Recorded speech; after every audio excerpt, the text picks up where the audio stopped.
ఉధృతంగా వర్షం పడుతున్నప్పుడు భీకరంగా ఉరుములు మెరుపులు రావడం సహజం.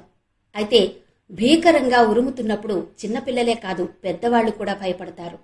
అలాంటప్పుడు అర్జున పాల్గుణ పార్థ కిరీటి శ్వేతవాహన బీభత్స విజయ కృష్ణ సవ్యసాచి ధనుంజయ అని జపించుకోమని చెప్తారు పెద్దలు. ఇవన్నీ పాండవ మధ్యముడైన అర్జునుని నామాలు. మరి ఉరుములు వస్తున్నప్పుడు పిడుగులు పడుతున్నప్పుడు అర్జునుణ్ణి తలుచుకోవడమేంటి? అర్జునుడి పేరెత్తితే పిడుగుల భయం పోతుందా? అసలు అర్జునుడికి పిడుగులకు ఏంటి సంబంధం? ఇలాంటి చాలా సందేహాలు వస్తూ ఉంటాయి మనకి. మరి ఆ సందేహాలకు సమాధానమే ఈ వీడియో.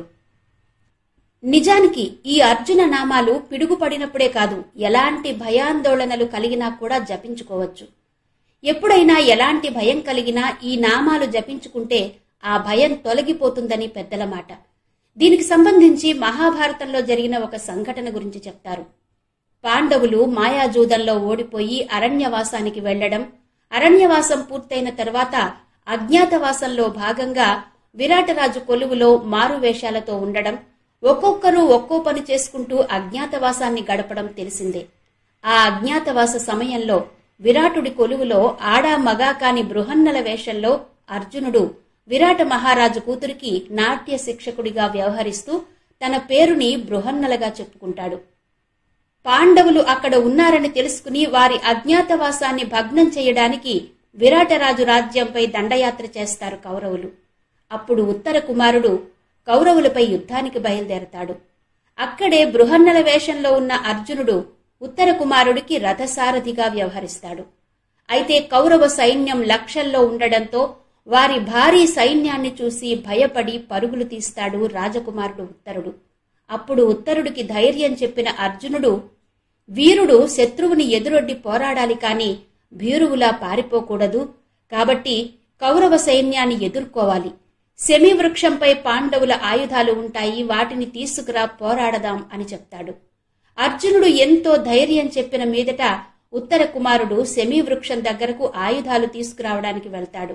అలా వెళుతున్నప్పుడు బృహన్నలగా ఉన్న అర్జునుడు ఉత్తర కుమారుడితో చెప్తాడు, అక్కడ ఆయుధాలు తీస్తున్నప్పుడు నీకు క్రూర ప్రాణులు ఏవైనా కనబడితే నా నామాలు తలుచుకో, అప్పుడు నీకు ఆ భయం పోతుంది అని చెప్పి పంపుతాడు. ఉత్తర కుమారుడు వెళ్లి ఆయుధాల కోసం చూస్తున్నప్పుడు అలాగే అక్కడ విష ప్రాణులు క్రూర ప్రాణులు కనబడ్డాయట. అప్పుడు ఉత్తరుడు అర్జునుడి ఈ నామాలు తలుచుకోగానే అవన్నీ మాయమయ్యి ఆయుధాలుగా కనబడ్డాయి.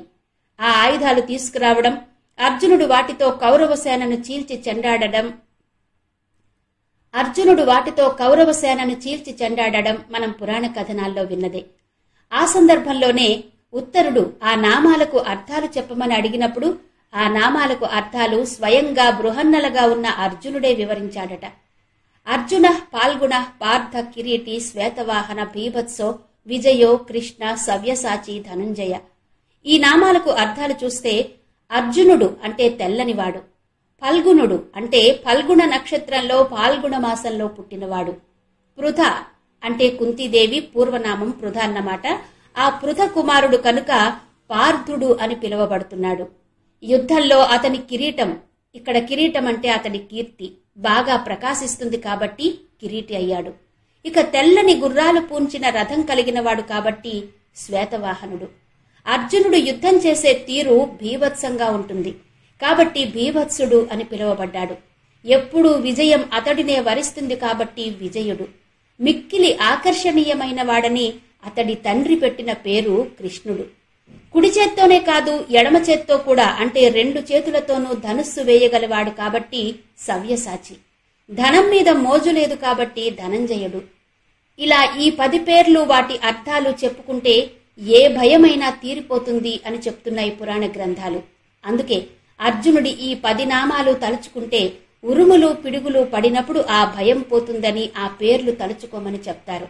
పిడుగులు పడినప్పుడే కాదు, ఎలాంటి భయం కలిగినప్పుడైనా ఈ పేర్లు తలుచుకుంటే ఆ భయం పటాపంచలవుతుందని చెప్తారు.